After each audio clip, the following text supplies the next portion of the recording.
Alright student, next हम यहाँ पे स्टार्ट कर रहे थे कि इलेक्ट्रिसिटी क्या होती है। सो इलेक्ट्रिसिटी की अगर हम बात करें तो इलेक्ट्रिसिटी आपके टू टाइप्स में क्लासीफाई की गई है। इलेक्ट्रिसिटी में आप यहाँ पे देख सकते हैं इलेक्ट्रिसिटी क्या होती है, आपको बताया ही था। इट इज़ द प्रेजेंस और flow of charges.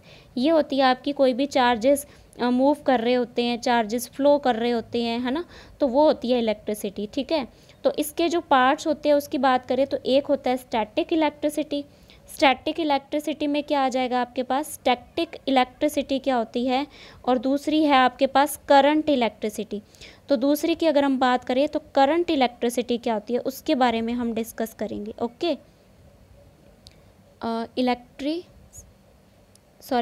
Electricity CITY आएगा यहाँ पे, CITY इलेक्ट्रिसिटी। ओके, सो यहाँ पे हम क्या ले लेते हैं, एक मेटालिक वायर ले लेते हैं। तो मेटालिक वायर में जो इलेक्ट्रॉन है वो इस टाइप से सिक्वेंसली फिक्स होते हैं और ये एक ही डायरेक्शन में मूव करते हैं। सपोज इधर वाली डायरेक्शन में ये मूव कर रहे हैं, ये जो मेटालिक वायर के अंदर। ठीक है, अब मेटालिक वायर आपने ले ली, इसमें जो इलेक्ट्रॉन या फिर हम चार्जेस बोल सकते हैं वो एक ही तरफ मूव कर रहे हैं। तो ये क्या हो गया, ये आपका हो गया करंट इलेक्ट्रिसिटी। क्या हो गया आपका करंट, मतलब इसमें मेटालिक वायर में फ्लो हो रहा है इजीली। ठीक है, और दूसरा स्टैटिक इलेक्ट्रिसिटी में क्या होते हैं, जो आपके चार्जेस होते हैं ना वो मूव नहीं करते, वो फिक्स हो जाते हैं एक जगह जाके। दैट मीन्स हम ये बोल सकते हैं इसके अंदर जो चार्जेस है वो मूव नहीं करेंगे।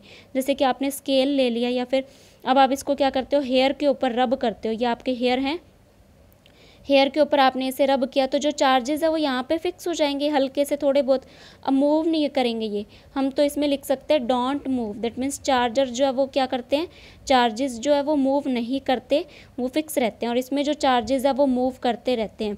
करंट इलेक्ट्रिसिटी की अगर बात करें तो फ्लो करते रहते हैं, तो उसे हम क्या कहते हैं, करंट इलेक्ट्रिसिटी कहते हैं। ओके, नेक्स्ट हम इसमें बोल सकते हैं कि करंट जो होता है, करंट किसे कहते हैं, करंट का सिंबल देख लो। सबसे पहले करंट का सिंबल I होता है। ठीक है, सो करंट की डेफिनेशन की बात करें तो it is flow of charge per unit time. तो करंट क्या होता है आपका, एक यूनिट में कितने चार्जेस उसमें फ्लो हुए हैं, तो वो आपकी करंट की डेफिनेशन हो जाएगी। और करंट का फॉर्मूला हो जाएगा आपके पास I = Q/T। तो जहाँ पे Q क्या है आपका चार्जेस है और T क्या है आपके पास टाइम है और I क्या है आपका करंट है। तो ये सिंबल भी आप लर्न रख लीजिए। SI unit of current, current की जो SI यूनिट होती है वो क्या होती है, एम्पियर होती है। सो आपको पहले ही बताया था मैंने कि मैं आपको अमीटर और वोल्ट मीटर के बारे में बताऊंगी, तो इस वीडियो में हम अमीटर के बारे में डिस्कस करेंगे। उससे पहले मैं आपको करंट के बारे में थोड़ा और बताना चाहूँगी। देखिए, जैसे आपके पास एक ये इस टाइप से आपने क्या बनाया, ये बनाया। ठीक है, अब इसमें क्या हमारे जो इलेक्ट्रॉन्स है वो क्या कर रहे हैं, आगे की डायरेक्शन में मूव कर रहे हैं, फिक्स है ना। आपके जो इलेक्ट्रॉन है वो फिक्स है, आगे की डायरेक्शन में मूव कर रहे हैं। इसका मतलब आप क्या कर सकते हो, इसमें जो करंट है ना वो हमेशा किस में मेज़र किया जाता है, एम्पियर में मेज़र किया जाता है। करंट की बात करें तो ये एम्पियर जो यहाँ पे लिखा हुआ है एम्पियर, ये जो एम्पियर है इसमें मेज़र किया जाता है A में। ठीक है, तो एम्पियर में इसे मेज़र किया जाता है। वाई क्यों किया जाता है, जैसे कि बेटा डिस्टेंस को किलोमीटर या मीटर में मेज़र करते हैं, वैसे ही करंट की फिक्स क्वांटिटी है कि करंट को आप किस में मेज़र करोगे, एम्पियर में मेज़र करोगे। आप इसमें बोल सकते हो 1 मिली एम्पियर। मिली एम्पियर इससे एम्पियर से भी बहुत ज़्यादा छोटा हो गया, 1 मिली एम्पियर। मिली एम्पियर को आप MA से लिख सकते हो।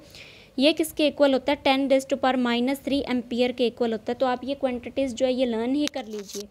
नेक्स्ट है आपके पास 1 माइक्रो एम्पियर। माइक्रो एम्पियर को अगर हम लिखें तो इसका सिंबल ये होता है μA। इसको क्या बोलते हैं, म्यू। ठीक है, म्यू क्यों लिखा, क्योंकि इसमें M भी बन रहा है और आपका N भी बन रहा है, तो इस टाइप से म्यू बोलेंगे इसे। μA इसका सिंबल हम इस टाइप से लिखते हैं और इसका जो वैल्यू है वो इसकी ट्वाइस हो जाएगी, डबल हो जाएगी। तो 10⁻⁻6 एम्पियर 1 माइक्रो एम्पियर की वैल्यू आ जाएगी। ओके, नेक्स्ट टॉपिक है हमारे पास करंट इज़ मेज़र। जो करंट है वो मेज़र किससे किया जाता है, अमीटर से मेज़र किया जाता है। अमीटर आपका इस टाइप का होता है। अमीटर का यूज़ किस लिए करते हैं बेटा, अमीटर के बारे में मैंने आपको लास्ट क्लास में बताया था कि अमीटर जो होता है वो क्या होता है, अमीटर की वजह से हम किसी भी इक्विपमेंट में करंट वगैरह को देख सकते हैं और हम हमारे बहुत सारे इलेक्ट्रिक सर्किट के अंदर अमीटर का यूज़ करते हैं। तो अमीटर आपका इस टाइप से होता है, एक साइड रेड कलर का बटन होता है और ये ब्लैक कलर का होता है ना। तो हम ये बोल सकते हैं अमीटर का एक टर्मिनल पॉजिटिव होता है, एक नेगेटिव होता है। इसमें एक स्केल होता है, स्केल की हेल्प से हम ये देख सकते हैं कि इसमें कितना करंट है या फिर कितना करंट इसमें फ्लो हो रहा है। अमीटर को अगर हम सर्किट, इलेक्ट्रिक सर्किट में रिप्रेजेंट करेंगे तो ए लिखेंगे, एक साइड प्लस का और एक साइड माइनस का चार्जेस आ जाएगा। अब हम इसके कुछ पॉइंट देख लेते हैं। इट हैज़ लो रेजिस्टेंस, इसका जो रेजिस्टेंस है, रेजिस्टेंस की बात करें तो इसका सिंबल था इस टाइप से और इसको लिखते हैं हम आर से। तो ये प्रतिरोध होता है वैसे तो रेजिस्टेंस, इसका जो रेजिस्टेंस होता है वो बहुत ज़्यादा लो होता है। और नेक्स्ट हम बात करें, it always connected in series, ये हमेशा सीरीज़ में ही कनेक्टेड होता है, एक सीरीज़ में, है ना, ये सीरीज़ में ही कनेक्टेड है इस टाइप से। अब देखो बल्ब हमने यहाँ पे लगा दिया। अब देखो अमीटर का जो नेगेटिव पार्ट है वो आपका बैटरी के नेगेटिव से जुड़ा हुआ है, अमीटर का जो पॉजिटिव है वो आपका बैटरी के पॉजिटिव से जुड़ा हुआ है। अगर मैं इसकी बात करूँ तो ये पूछूँ तो ये क्या है आपका बच्चे, बताइए। मैंने आपको कल टेबल लर्न करने के लिए दी थी, ये क्या होता है, दैट इज़ कॉल्ड बैटरी। अगर ये सिर्फ एक ही पार्ट होता, एक तरफ ये बड़ी लाइन एक तरफ छोटी लाइन, तो ये क्या हो जाता, आपका सेल हो जाता। अब कंप्लीट है तो ये क्या हो जाएगी, आपकी बैटरी हो जाएगी। तो बैटरी का जो पॉजिटिव टर्मिनल है वो अमीटर के पॉजिटिव टर्मिनल के साथ कनेक्टेड है, बैटरी का जो नेगेटिव टर्मिनल है वो आपका अमीटर के नेगेटिव टर्मिनल के साथ कनेक्ट है। ये स्विच है आपका, स्विच दिया हुआ है, आप मुझे बता सकते हैं कि ये स्विच आपका ऑन है या ऑफ है। यस ऑफ है बच्चे, क्योंकि इसमें बीच में डॉट लगा हुआ है तो ये ऑफ है, अगर बीच में डॉट ना लगा हो तो ऑन है। ये बल्ब के ऊपर इस टाइप से साइन दिए हुए हैं, इसका मतलब बल्ब ग्लो कर रहा है। ओके, अगर ना दिए हो तो बल्ब ग्लो नहीं करता। नेक्स्ट है हमारे पास, इसमें ये आपको सर्किट समझ आ गया अच्छे से, मीटर के पार्ट्स पता चल गए। इट हैज़ लो रेजिस्टेंस, इसका रेजिस्टेंस बहुत कम होता है। It always connected in series, ये हमेशा सीरीज़ में कनेक्टेड होता है। नेक्स्ट टॉपिक हम यहाँ पे देख सकते हैं कि जो हमारी मेटालिक वायर है, कि हमारी जो मेटालिक वायर है बच्चे इस टाइप से, इसमें जो इलेक्ट्रॉन होते हैं वो फिक्स नहीं होते, वो रैंडमली मूव करते रहते हैं। अगर हम बोले कि ये जो रैंडम इलेक्ट्रॉन होते हैं इसमें फ़िक्स क्वांटिटी में इधर उधर होते हैं, इलेक्ट्रॉन जो होते हैं वो फिक्स क्वांटिटी में होते हैं इसमें, बट मूव जो करते हैं वो रैंडमली मूव करते हैं।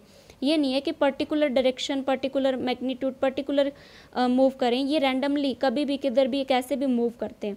तो जैसे कि हम इसको एग्जांपल ले लेते हैं, हमने 2 बकेट्स ले ली, इसमें भी वाटर इसमें भी वाटर डाला, फुल दोनों में फुल वाटर डाला, तो क्या इसमें मूव होगा, मूवमेंट नहीं होगा इसमें। Don't move water, water move नहीं करेगा। अगर हमें मूव करवाना है तो हमें बकेट बी में से कुछ वाटर निकालना पड़ेगा, अब इसमें कुछ ना कुछ फ्लो होगा, है ना। सो इसी को हम आगे कंटिन्यू करते हैं नेक्स्ट वीडियो में। Okay, thank you student. I hope आपको करंट की डेफिनेशन, करंट का फॉर्मूला, करंट का एसआई यूनिट अच्छे से क्लियर हो गया होगा। ओके।